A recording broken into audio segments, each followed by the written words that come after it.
listening to the PR Wind Down podcast, the show for public relations professionals who are ready to see real change in the PR industry. We are your hosts, April White and Laura Schooler. Let's get ready to wind down.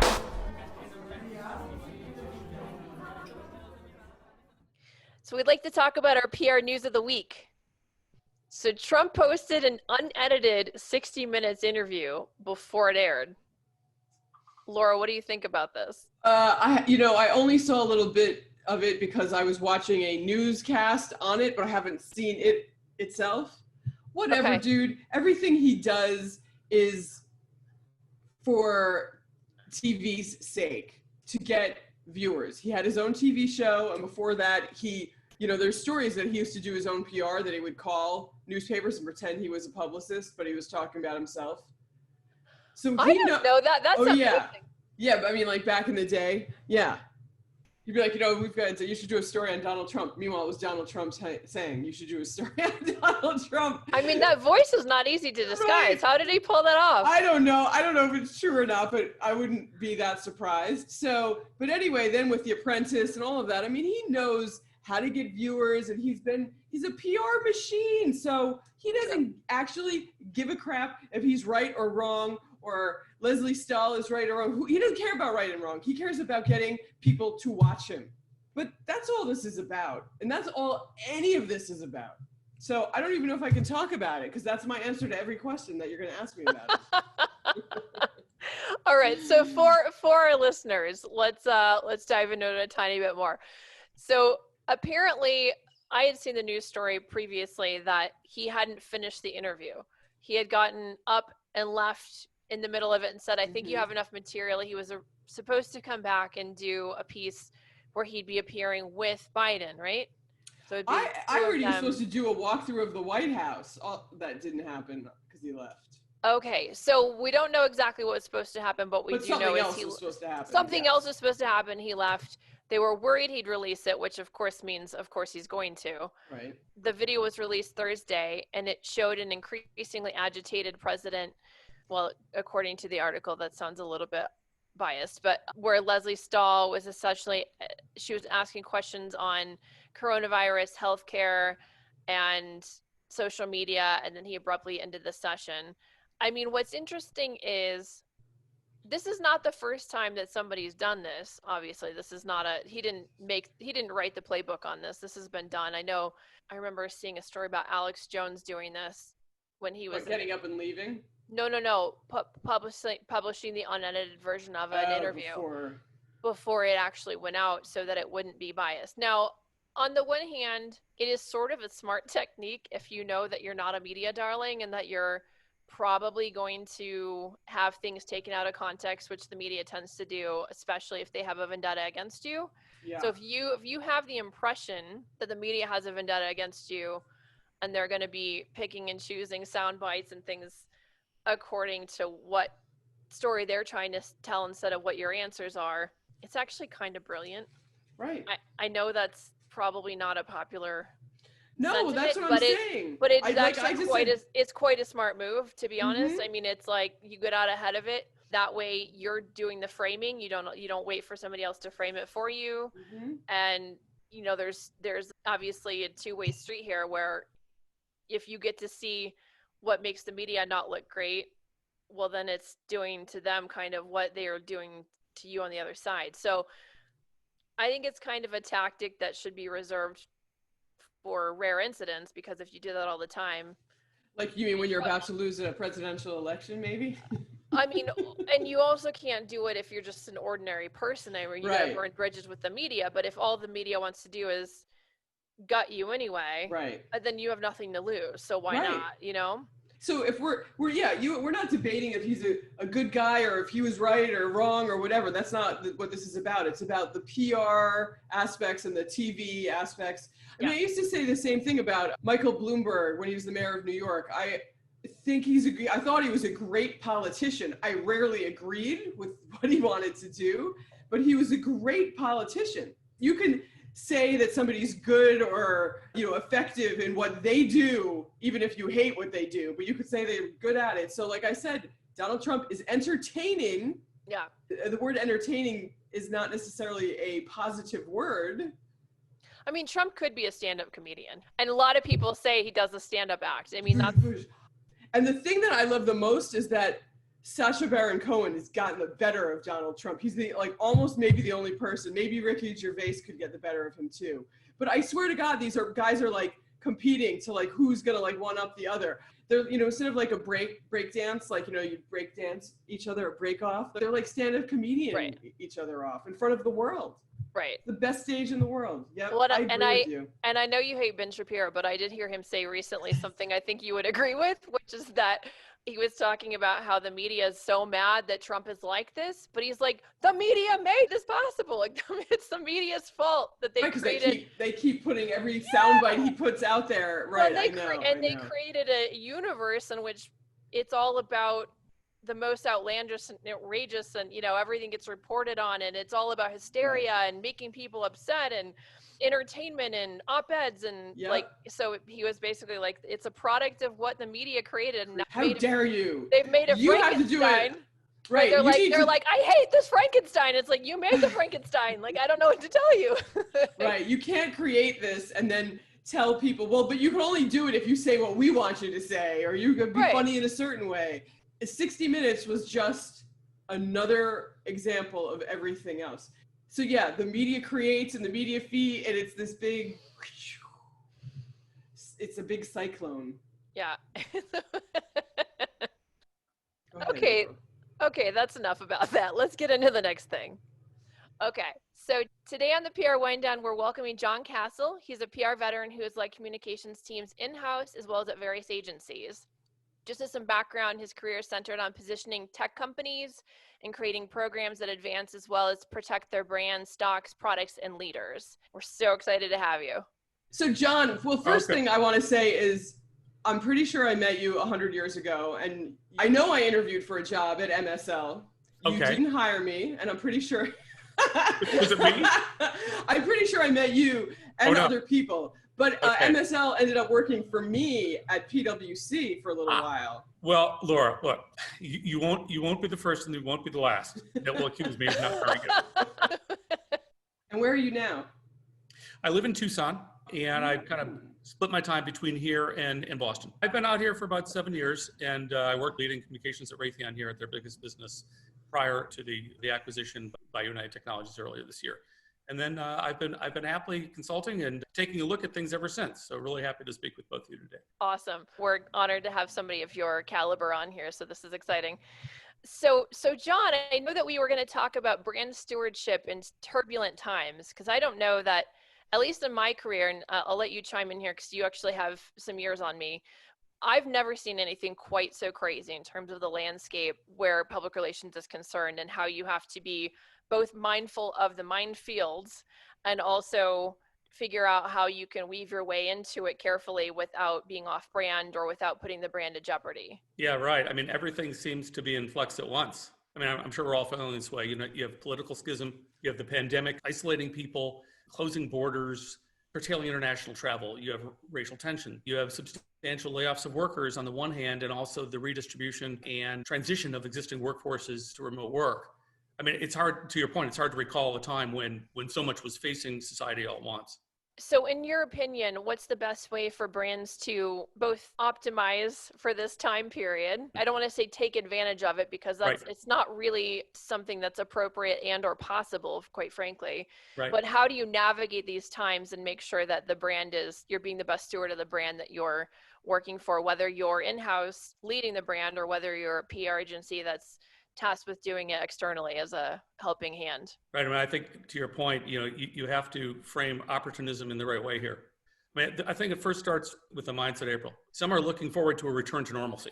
I just don't know that that's relevant anymore. I mean, it could be that the volatility that we're seeing could be what we're going to experience in the near and medium term. And I think communicators have to be ready for that. They have to be thinking that way. And once you start thinking that way, you start committing to new things. I think the most important thing to consider is brand investment. Are you going to advocate as a communicator now for the status quo and for kind of a static budget as you go into 2021 and beyond? Or are you going to make the point that, look, the budget can't be flat. We need to invest anew. We need to do new things. and we need to make a renewed commitment to brand reputation.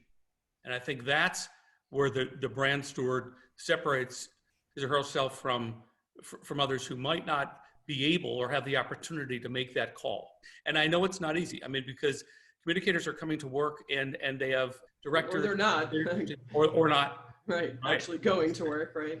Right. Or they may be not working, or they're working from home, or they're transitioning to consultancy from a full-time position. Mm-hmm. But regardless, I think all of us who have an opportunity to touch the brand, and that might be different than day-to-day media relations, right? Although, again, being in the mindset is important. Are you working for a brand manager or a communications leader who has a brand level mindset and is doing what it takes to invest in the brand? If you're not, maybe that's a discussion for the team to have. But again, I think it starts with the mindset. Look, I've looked at this and across a pretty broad spectrum in recent weeks, because I've been noticing that certain brands have been doing some very interesting things. So I'd say there's probably a half a dozen elements, okay, of this at this time. But one of them is care for the consumer. And this is what we've been seeing brands doing very intentionally. I mean, if you take a look at American Express, they're providing resources to small business while at the same time, giving their customers $5 back for each small business sale. That's pretty interesting, because I can then choose to give that $5 to a coronavirus, relief effort. So you can create an ecosystem within a large brand of giving. I found that pretty innovative. It sounds small, but I bet over time that's going to add up to big dollars and big support of their small business customers, again, engendering loyalty. Because I think something that's important to remember is that the lines of brand loyalty could be redrawn during this period. And I think brands recognizing that are going to be better off than those that don't. I really think that this is a time to look at also those higher level aspects. So brand values and ethicism. How is the brand behaving? Many consumers are quickly becoming less consumption driven during this period. They're looking anew at, what does the brand mean to me? Okay, sometimes it means I have to get those alcohol wipes on time because I have to clean my house. But it also means, how are they treating me? How are they communicating with their constituents? Mm-hmm. Are they being sensitive to certain aspects, to certain demographics? So I think that's another thing that communicators can have a voice in. And, we should be ideally in a position in our profession to be the conscience of the brand, right? And if you're not, I think that's a discussion to have, because who else is looking at it every day? Who else is reading and monitoring and researching and creating content and talking about brand level interests than the communicator? And I think that's something to never be forgotten. I'm hoping that the pages of the corporate social responsibility reports of companies, large, medium, and maybe even small that are publicly traded next year have just story after story about what they've done. But that noble work has to be going on now for that to happen. I was going to ask you that, not only like the big brands that sort of have more money and more backing and maybe more people, what about not only small publicly traded companies, but I mean like real startups? Yeah. Small businesses. Yeah. Right. I mean, first of all, I think it always comes down to the product, right? So the product has to be right for today. If you're going to launch something new, you're going to have to be very sensitive to the fact that you're going to have a restricted economy and obviously very little touch on the consumer. So what you're selling and how you sell it, very important. Yeah, you want to make sure more than ever to meet your customer where your customer is, literally, like physically, even at this point, not just the mindset. Yeah. Laura, that's right. And when you do, guess what? You get to publicize that, and they get to be all over social. And Jon, what do you think about the role of corporate America in conversations that are happening around social justice movements? So for example, I remember after BLM first kind of being publicized and out there was a blackout Friday, I think they called it, where anybody who wasn't a Black owned business was supposed to not post, right, for the entire day.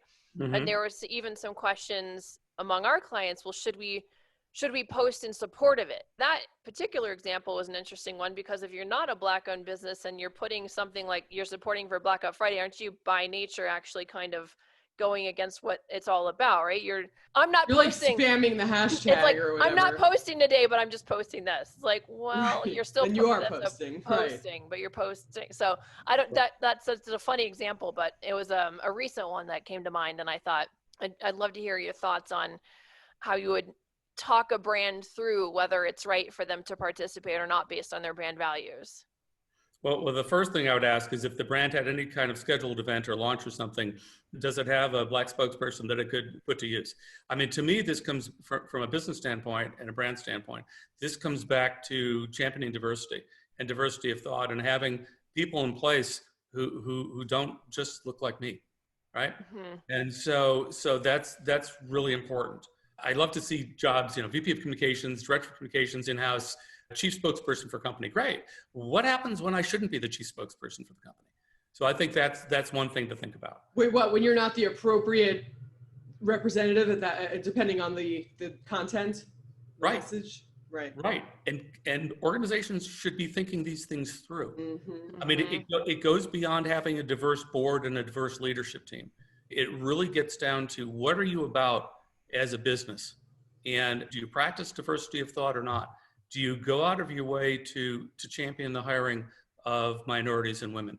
Do you have development programs? I'll tell you one company that's doing something very interesting. Verizon recently announced a $44 million campaign that's based on upskilling. It's a program centered on allowing people to achieve technical skills and technical training. And they're focusing on the unemployed as a result of coronavirus. They're focusing on people of color. They're focusing on people who are just without a job and unemployed in several different cities.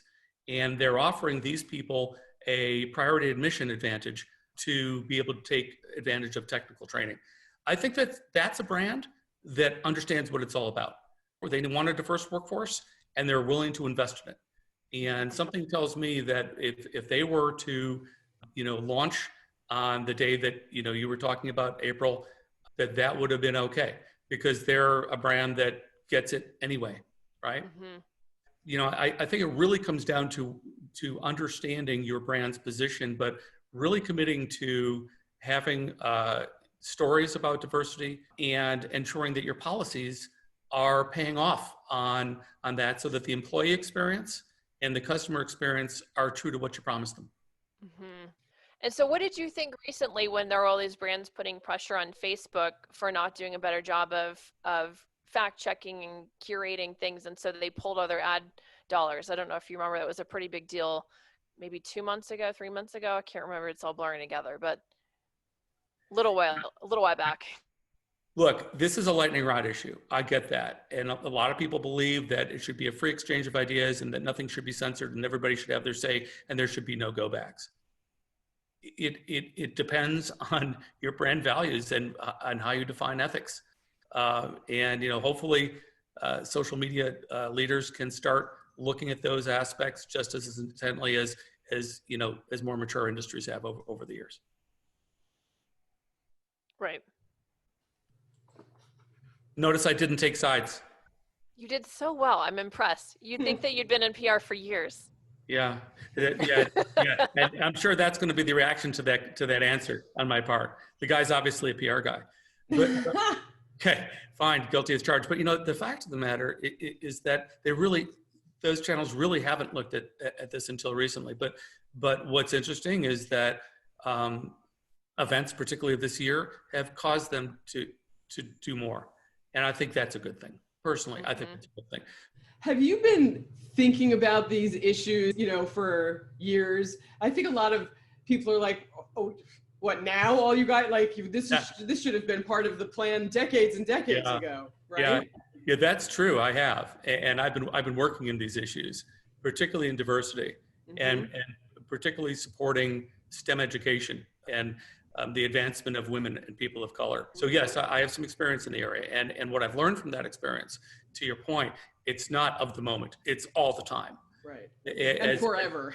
And forever. Exactly. As we catch up with decades of lost opportunity for some people. And I think we're chipping away at that, but there's still a long way to go. I worked at some big companies in the past couple of decades, and I did see women getting to be CFOs and like heads of legal, but I also saw that they didn't stay very long. That's why it's not just the conversation of the day to day. It has to go on and on. It just has to be the reality forever. Otherwise, you're going to slide right back down the hill again, That's what I feel like. The thing to remember about people leaving is that they don't necessarily leave companies, they leave supervisors. People, right. They leave people. Yeah. And so how you're being treated in an organization is just as important as the work that you're doing. And if you don't have balance there, you know what? Good on you for finding something better. That's why I work for myself. I love my manager. You can't leave yourself. Unfortunately. It's hard for you to pick a fight in the conference room, right? Yeah, no, I got it. Yeah. Jon, I have to ask, is that a real background or a virtual fake background? That's my home. I'm it sitting is? Yeah. It looks yeah, it's so nice. pristine that it looks fake. Well, okay, I have to admit, I'm a visual person. And one of the things that I've really learned throughout my career is looks matter. When you have this to work with, you need to surround yourself with lots of beauty and things that really make things look better. So that's, so I took a little bit of time on the lighting and tried not to be too disruptive. So, but I'm glad it looks good. I like have paper napkins behind me, so maybe I should rethink that. but they're Amazon.com paper napkins, and there's actually New York Yankee that I took from one of the boxes in there because we're not going to talk about that. Well, Boston, right? Never mind. But all good. No, I also think, just getting back to communicators and our options. Look, I think there's some turnover now. There's going to be more. There's going to be a lot of good communications jobs coming out of this era that might have been born out of this era, out of necessity or vision of certain boards and leaders as to what should the communicator of the future, what kind of tool set should this person have? And I think that's something worth spending time on. If you're particularly up and coming talent and you're investing in your communications career, whether it's PR or website design, social media writing, photography, whatever it might be, you know what? You're going to have huge opportunity in the future. And I also think that publishing is getting a resurgence. I mean, if we look at how much media is pumping out right now, how the revitalization of media outlets is astounding right now. They're hurting on advertising, I get it, but their editorial is killing it. I mean, so we'll go into that a little bit. I mean, I have friends who have been in publishing forever, but of course the magazines are folding, like the action, and so some people's jobs are gone, which is unfortunate because they're all digital now. But in terms of editorial, expand on that a little bit. I mean, I think we're seeing a lot more thoughtful reporting that's heavily researched. When I look at organizations like The Atlantic, for example, I look at what Frontline is publishing, and I'm not just putting those two out for any political reason. Those are just media brands that I think are doing a tremendous job in terms of reporting. And look how many have sprouted up. To your point, a lot of magazines have folded, but a lot of other online publications have come online and done a great job at stealing reporters and ensuring that new content is surrounded by incredibly visual presentation. The one-page scrolling magazine is here, and there's a ton of content coming on it every day. I actually think the news organizations are having a tough time keeping up, but to me, it's the long-form publications that are doing a really tremendous job. On the one hand, stories are more compact and writing is more compact because they have to be in digital. And on the other hand, they're just chock full of research and information and links that you just want, you can spend a lot of time with one story and end up somewhere else very easily. And I just think dynamic content is really doing well. And I think it's great. And it's great for PR people to be able to pitch into. I'm glad to hear you say that because there's so many stories and PR people are always talking about the death of journalism and the death of editorial and all of these paid for opportunities, and the advertorials are taking over. So this is what you're saying is not something that we hear that much. I don't feel like. Look, they're not wrong on one hand. Here's how I would think about it. You have multiple channels to publish on as a communicator. Earned media is just one, right? And there may be fewer outlets. There are trade magazines that are folding in certain industries. I get it. But you also have your own website. You also have your company's social media channels. And I think one of the dangers of in-house shops, and I tried to guard against that when I was overseeing some, is to pigeonhole people to an extent that they can't cross over, that a PR person can't write something for the web, or that, somebody who's on the web team can't do something in social responsibility, or that somebody who's on the CSR team, can't write a news release. To ensure that communicators are well-rounded but get opportunities throughout the function, I think is very important. And, I don't know if agencies will keep their specializations to the extent that they will, but it could also be that, people will become more attuned to journalism and go back to understanding that than be so segmented. Right now, however, I will say I'm seeing a lot of segmentation of jobs. As a consultant, I've been able to do so many different things that I would have never done in a big company. And then with agencies that I've, consulted for too, I've done a lot of different things as well. And not only have I learned new things, and I feel like I've also upped my game in terms of being contemporary with everything. Because, when you're at one of these big old companies, you kind of start to fall behind a little bit on what's like new and nimble. But also all of the writing, like you're talking about, and opportunities with blog post and web writing. And right. I've seen April do it with young people who are starting out in their careers are getting the opportunities to write and to learn how to write better and to see how effective writing can be in so many ways of communicating and doing PR. So there is so much opportunity, and it's really up to the individual in this day and age to go grab it. And you could become the most well-rounded, communications person, I think now more than ever. Oh, absolutely right. And part of that is also understanding the visual. I mean, I like the phrase hook with the visual and keep the person on the page with the story, with the narrative. Mm-hmm. And I really believe in that. And you have to have quality in both and make sure you're looking at the metrics. Again, I think web content and our ability to monitor what's being said about the brand, you can't do enough research right now. And circling back to something you said earlier, Jon, I think we're starting on a sort of 5 points of brand stewardship that you're paying attention to. I think we got to number 1, but I don't know if we got past that. No, we did good. We didn't go too deeply into social responsibility. The discussion about brand values and ethical frameworks really naturally leads into that. Now is the time for new and sustainable social responsibility programs. That was clearly one of them that we touched on. We didn't talk about thought leadership yet. And I think when we think about thought leadership, perhaps through an owned channel such as your website, something you can promote on social and then bring out on the web and maybe have a series. However you do it, it needs to be relevant right now. But it also needs to, hopefully lay the groundwork for what's going to come. So, thought leaders, relevant as possible, we understand that. I mean, can your CTO blog about what it took for her and the move she made to take an entire enterprise into remote working and the challenges that she faced personally? And can that story be amplified in social media channels? A white male can be posting about increasing diversity in his organization. And so long as he's actually taking action, that could be a narrative around diversity of thought, as long as he believes it and is doing it, that he can own. So I think there are ways right now to be not opportunistic, but to be meaningful, so long as you actually have programs and commitments behind the thought leader's words. Yeah. So we've got the CSR, thought leadership, care for the customer, caring for the customer, right? Right. Brand values and ethicism, and then yes. research, and that's the 5.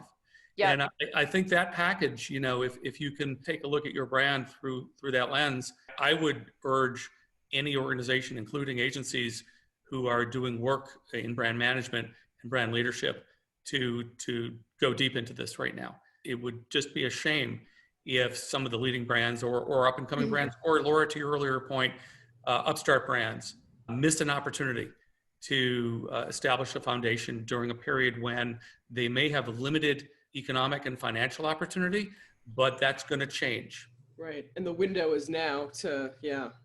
Correct.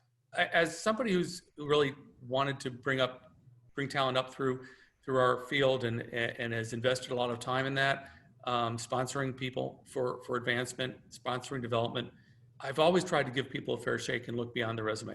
The other thing I found is that people in other disciplines can be very strong communicators.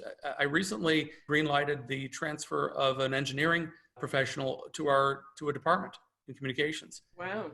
And she did a tremendous job taking over an online resource we have for customers for approval. I tell you what, she loves being in communications. Now she wants to write. She's going to get writing assignments, and that's all goodness. And maybe she'll go back for a master's in brand journalism or that's great. Or whatever. So those kinds of stories can occur, but if you overlook somebody's background, you're perhaps overlooking a real gem. I completely agree. And April's great at that. I kind of pick people more on intuition than resume. I might take somebody that I just have a good feel about over somebody that has the better resume.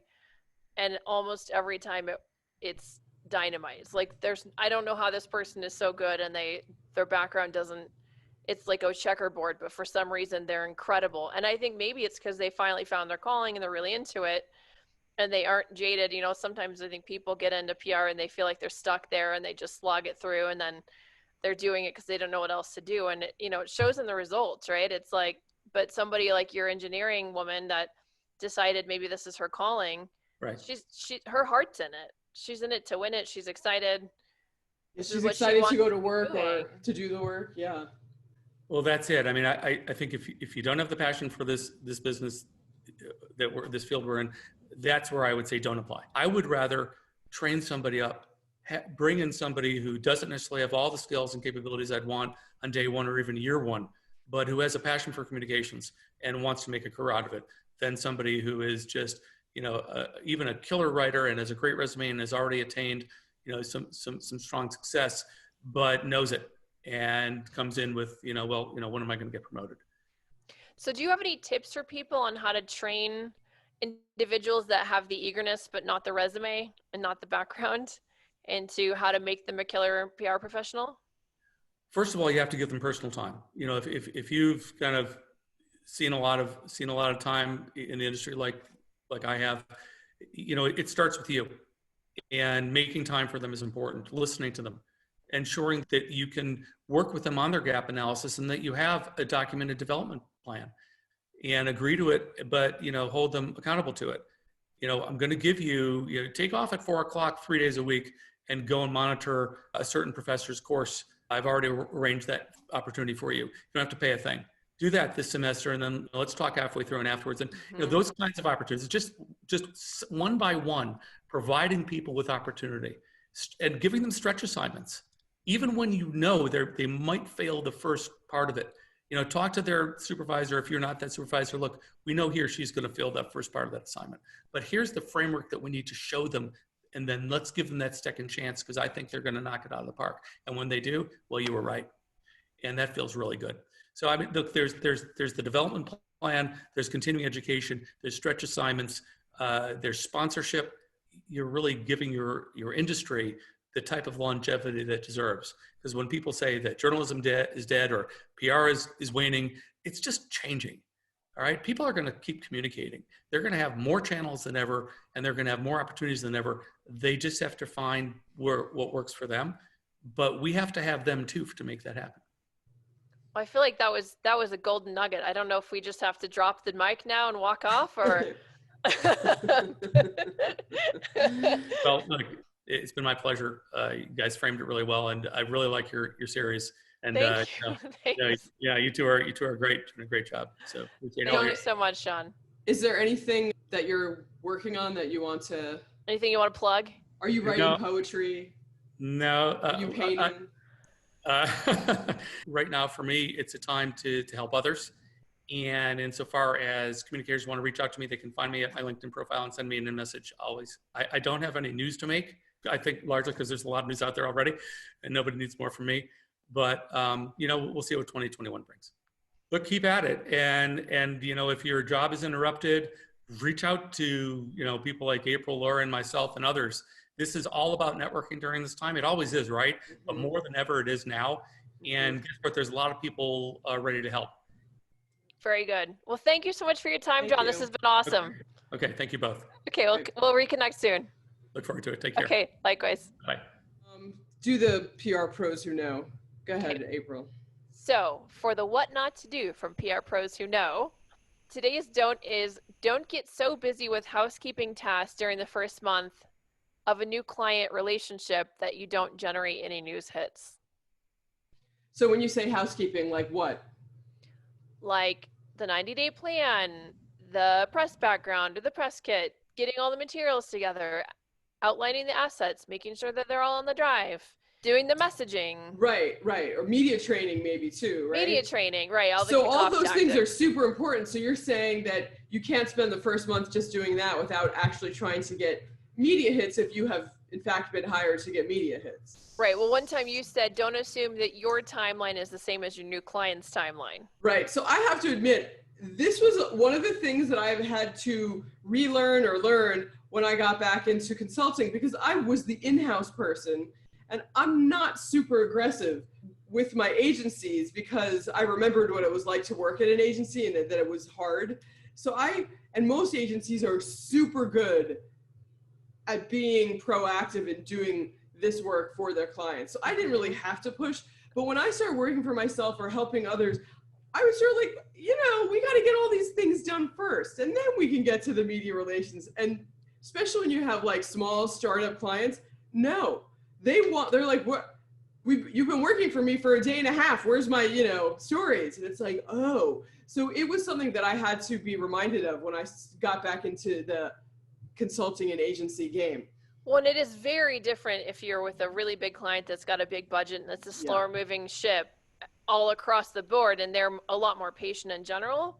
Mm-hmm. But if you're working with startups and, to them, $8,000 is the end of the world. Yeah. $8,000 to a big company is like a cup of coffee for them. But for these other startups, that's, they got to report back to their investors or their board members or their executive teams or all of the above.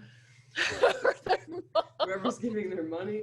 No, it's true. So I did have it happen at PwC. I think I told the story, but now from this angle, long story short, a new agency was brought in and one of the senior partners was like, he was so aggressive and so scary. We were saying, okay, well, you have some report to launch or something to launch, but that's not going to be ready for like a month or two. And he was like, yeah, but I can't wait for 2 months to like, what are you doing for me now? And it was like, well, we can't really talk to we can't launch it before it's launched or we'll headhunt ourselves. And they was like, and I said, well, why don't we just introduce you to a few key reporters in your area and start to build your rapport with the men and women who cover it. And everybody was like, So we were able to do that while this other thing was being created so that we didn't head on to ourselves, talk about the story before the story was out and then like nothing good happens. But we were able to wait and allow that to be produced in the right way, given enough time to have it fully baked. Mm-hmm. But in the meantime, we're able to get interviews with high-level media for this guy to talk about a couple of other things that maybe wasn't going to come out in a report, but at least he was the expert and he was very senior at a very huge company. So he could do that. And that was the easier part of that job. Reporters more or less were usually willing to talk to him about whatever. So that was an experience at a big company where it was like, oh my God, we need to do something now. But it didn't happen that much. But it's startup companies and the kinds of companies and clients I've had since, like you got to come out blazing. So the same thing could happen where you're not ready to tell like the big story or the big launch or, the release isn't going to be written and approved for a few weeks. So you can also go to reporters saying, hey, do you want to meet this client or write a blog post or a byline? There's lots of things that low-hanging fruit you can try to get like right away in the first month. Right. Yeah, you just have to. There's just no way around it. Right. 1 month with no media activity for a small growing company is death to them. Their heads explode. Yeah, exactly. And I see it. And you don't necessarily have to have the media hit, but you at least have to have the interview lined up or the byline opportunity, right. And you have to be writing the thing. I mean, it has to be in motion, so that they aren't like, what am I paying you for? Why did I hire them? Yeah, they have nightmares. Well, no, and I've had clients that are startups and for them, the amount of money they're spending, which to us is minuscule, but to them is astronomical. And they look at it and it's like 2 weeks in, they want to fire you. It's like, whoa. Like, and sometimes at the bigger agencies, we would barely even have started on week 2. But I think it's the way of the world now too. Maybe it's not just something that I've been seeing or you've been seeing. Maybe bigger agencies are seeing it too. I just don't know. Well, because money needs to be at work right now. Yeah, and I think I do know for a fact from the recruiters that I work with that the big agencies are taking lower and lower retainers. They're taking things that are way below their weight class. Well, they still have real estate costs, right? And other things like that. Although I did read, I got an email today actually from a commercial real estate company that people are negotiating the hell out of their commercial real estate leases. Boy, it would stink to be a big commercial real estate guy right now or girl. Yeah, but what choice do you have? If you say no, then as soon as that company's lease is up, this year or whatever, they say bye, and then you're stuck with 3 empty floors in the middle of Midtown Manhattan, and that's probably worse than getting paid a little less. Yeah. Smart. Yeah. Super smart. Thank you for tuning in for the PR Wind Down podcast. And we'd like to also thank Jon for joining us today. Please remember to like, rate, and share our podcast with your colleagues and friends. And as always, we'd love to hear from you. So you can always share your questions and PR horror stories at the email address in our show notes. Can't wait to wind down with you again next week. Bye.